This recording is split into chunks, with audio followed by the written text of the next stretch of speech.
ফেনী সোনাগাজী সড়কের রাস্তাটা পুনরায় সংস্কার করা হচ্ছে। ডানে বামে প্রায় 5 ফিট 5 ফিট 10 ফিট করে এটা প্রশস্ত করা হচ্ছে। আজকে আমরা ফেনী সোনাগাজী রোডের রাস্তার কাজ কেমন চলতেছে সেটা দেখার জন্য গেলাম।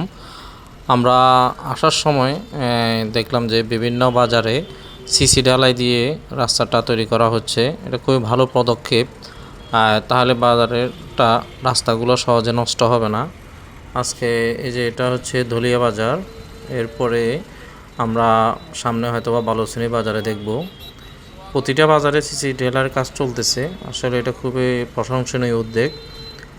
যদি রাস্তাটা ভালো মানের করে থাকে তাহলে টেকসই হবে, জনগণের উপকার হবে, আসা যাওয়ার ক্ষেত্রেও সুবিধা হবে। তা আশা করি যারা নির্মাণ কাজে জড়িত তারা ভালো মান দিয়েই রাস্তাটা তৈরি করতেছে, দেখা যাচ্ছে এটা। আমরা নেমে দেখলাম বিভিন্ন বাজারের ভিতরে সিসি ঢালাইয়ের কাজটা ভালো মানের চলতেছে। এটা এখন বালুচুনি বাজারে, এখানে এক পাশ ঢালাইয়ের কাজ চলতেছে।